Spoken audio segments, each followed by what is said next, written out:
So Suzanne, thanks once again for working with us on this project. This one is called Getting to Know Your True Self. It has a very different feel from the other ones that you've done, which tend to have more of an educational training bent to them. This one feels more like a flow that you received spontaneously. And I'm wondering if you can just tell us a little bit about how this came to be.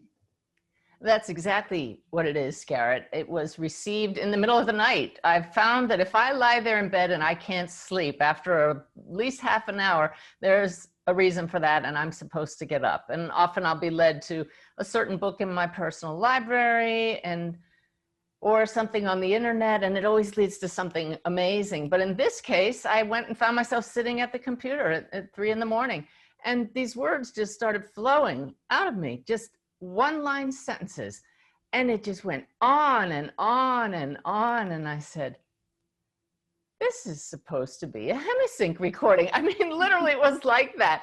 And it's funny because I have the mediumship series already, but it was just so clear that I was being given, just like in the past, taking dictation from spirit, something that would help people. But in this case, totally different, like you said, from the mediumship series. This is an experience of who we are beyond our physical selves. They showed me exactly how to use it. It was amazing. And when I saw it in the next morning and read through it, it just struck me as beautiful and something that I want to use myself. Lovely. Yeah. And so the title obviously tells us a lot about the piece, Getting to Know Your True Self. What does that mean exactly? You know, who are we usually, ordinarily? Well, that question, who am I, is the most important one that any of us can ask, because who we are usually, as you said, is the human awareness focused on our physical human life. And if we think that that's all there is, then we really suffer. For most of my life, I thought this is it.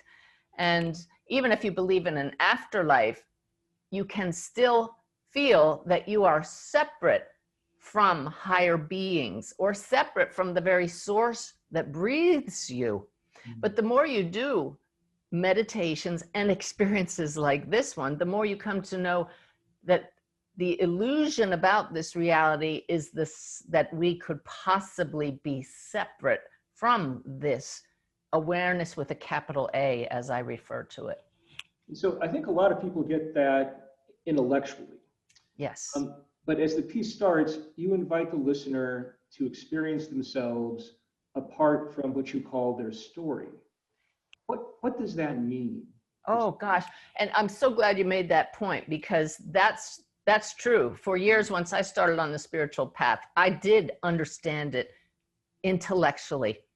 But as I advise everybody, our path is to get out of the head and into the heart. And the heart is where you have the personal experience of being this awareness. The story is what you came here to live. It's like it's a role in a drama, and this earthly realm is the stage.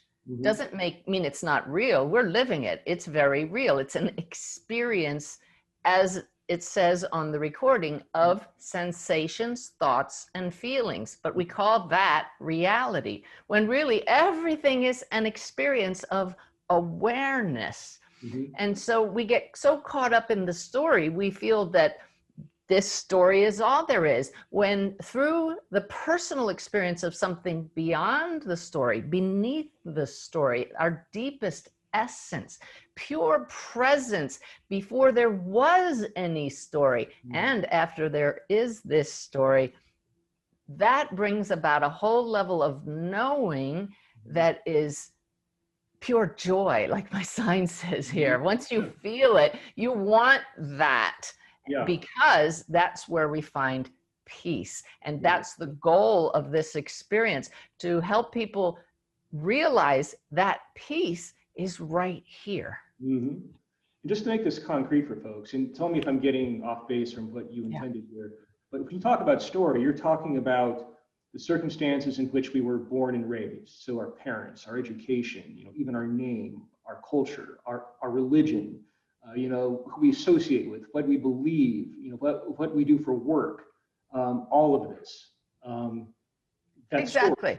Yeah, that's the story. In fact, if somebody were to write your eulogy or your biography, everything you would put in there is your story. That's what most people consider me. Mm-hmm. And that's the self with a little s, but there's a greater self that I say with a capital S, from which the story arises. And the goal is to get to know this. Yes, perfect. So how does this exercise help us to do that? Well, first of all, the words come from a higher source than this earthly realm. So they already carry the energy that helps us to align our energy to those higher realms. If we get out of the head and just let the words flow through us, our own soul will intuitively tell us this is truth. Listen to this. Let it sink in and let it dissolve any beliefs you have that you are separate from this. So just by listening to it, it's helping you recondition the patterns in your mind, in your intellect, that keep you from knowing yourself as so much more than the story. Mm-hmm. And you do this by posing a number of open-ended questions, kind of in the style of an inquiry. But what do you think is behind that? Well, self-inquiry is the fastest way to self-realization, and both of those have the capital S, that higher self. And so the mind wants to answer these questions, and you jump as the question comes to answer it, but the intellect can't answer it. So you just kind of give up, and then there's the next question, and the soul already knows the answers. So there comes this linkage of the head and the heart that's beyond the intellect. And when you repeat this practice, suddenly you start to get it. Yeah. So the ordinary self, what you call the self with a lowercase s, it starts to give up. Yeah. And it kind of gets quiet. Right. And that's the goal. Yeah, yes. That's the goal. Yeah. No, interesting. Yeah. Lovely. And so you kind of offer a couple of analogies in this piece. You kind of compare, the soul to the body with music into CD, which I think is a beautiful way to think about it. And I have to say, I love that I had never used that analogy, and that's part of that flow at 3 in the morning when I'm typing what I'm hearing, and I'm at the same time thinking, oh, that's a great analogy, because the music on the CD is on the CD, but really not separate from it. And where does it arise from? And yeah, it's good stuff. Yeah. And so in terms of that music, you worked with Jim Oliver on this piece, who, we have not worked with previously. He's a brilliant musician. Care to go into that a little bit about how that all kind of came together? Yes, Jim and I have known each other for several years now. When I first reached out to him to ask him if he would provide the background music to a meditation, he agreed, and we collaborated, and it's called the Radiant Heart Meditation that we offer as a gift on my website, and people love it. And just before, we did 2 things together, I believe. One, he allowed me to choose any of his music, and in the second one, I went into his studio and narrated a meditation while he composed the music spontaneously, channeled it basically. And so it's been years since we interacted in that way, but in the days just before this download of the narrative from this Getting to Know Your True Nature recording came through, several people reached out just spontaneously to say, hey, I've been listening to your Radiant Heart meditation with Jim Oliver, and it just sends me. I love it. So Jim was in my consciousness, and I realized now that was a setup from Spirit, because as it was coming through and I read it the next morning, I thought, wow, if this were to be set to some of Jim Oliver's music, I know that he would channel just the right vibration to add to this cumulative effect of allowing people to know their true nature. I knew it would be perfection. So I kind of felt, I called Jim and felt out, would you be willing to work with Hemi-Sync. And then I went on this angle, Hemi-Sync folks, you know, would you be willing to work with Jim Oliver? Then I put you two together and let you have at it.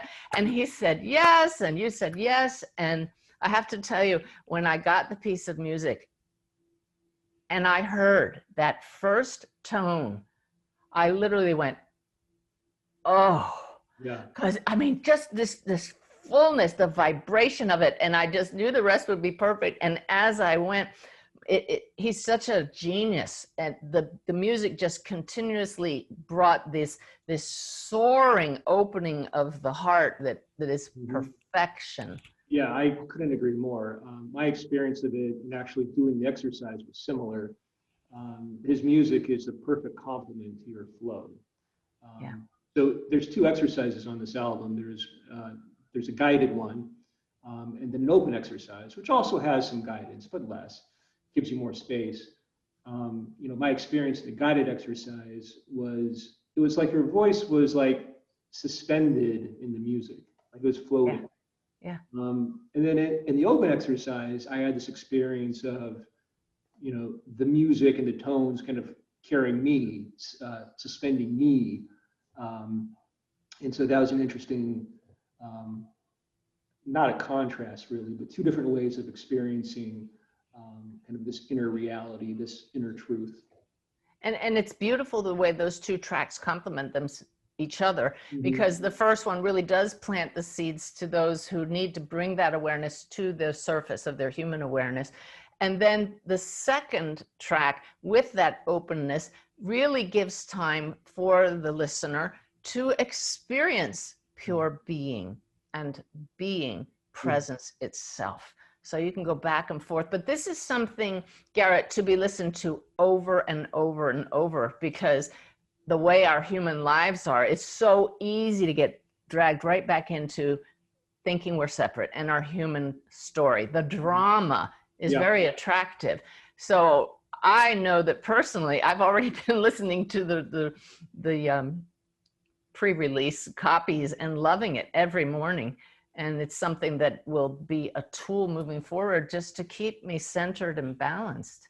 Yeah, those are great points. And, you know, just to kind of build on that. So, I mean, we put a lot of value in kind of this lowercase s self, or, you know, lowercase I guess.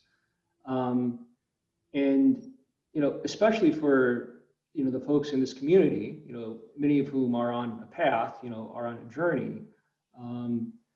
You know, I think, you know, one of the things that you start to realize for this lowercase I, especially in the case of someone who's on the path, is the one that wants to be realized, or to become enlightened, or to wake up, you know, whatever you want to call it. Like, there's actually nothing in this for that lowercase I. Like, that is not the one that has that experience. And that can be kind of a mind-blowing reality when it fully lands.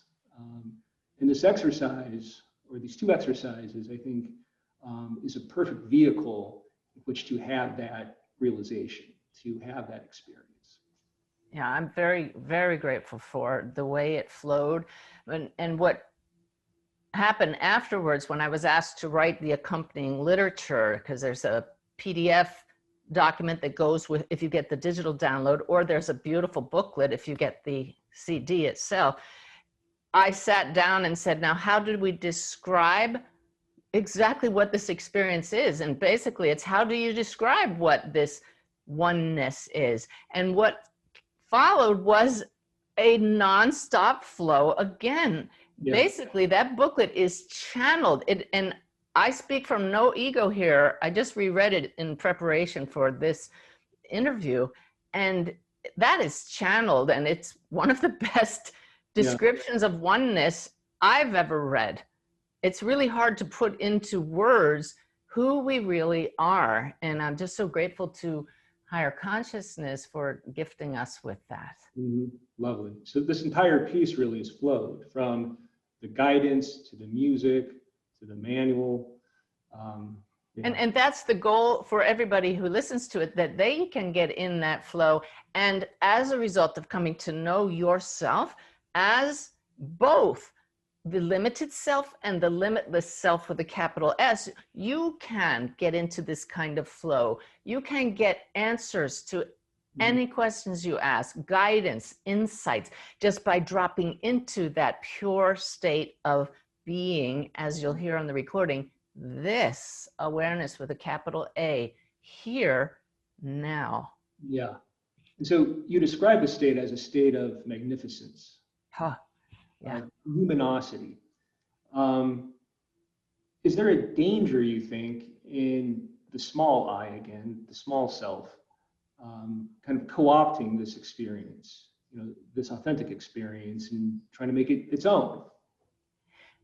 I wouldn't call it a danger, but always there's a chance that the ego will say, whoa, I don't want this person to know too much about their magnificence. And so you might give up, or you might be frustrated and say, I don't get it. But the soul will keep nudging you. It's like an onion. The layers come off one thin layer at a time as you get closer to your core awareness.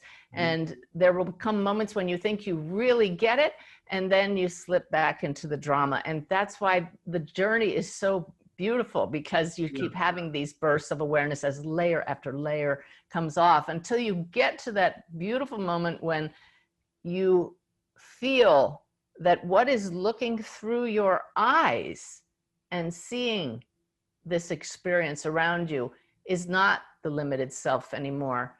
It's that which seekers have been seeking all along. And it's right here in all of us. Beautiful. Yeah. Well, that's a great summary.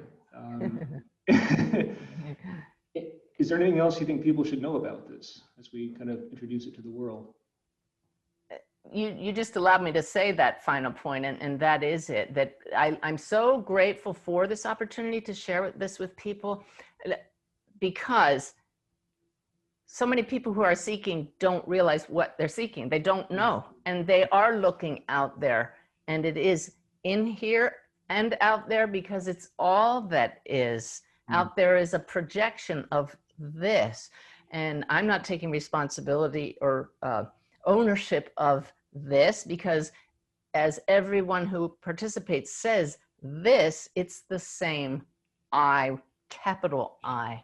One thing you haven't mentioned, Garrett, is the beautiful addition of the binaural beats. That's the whole point of asking you, the Hemi-Sync company, to produce this, because you get this fabulous channeled music and this channeled guidance and flow of information from spirit.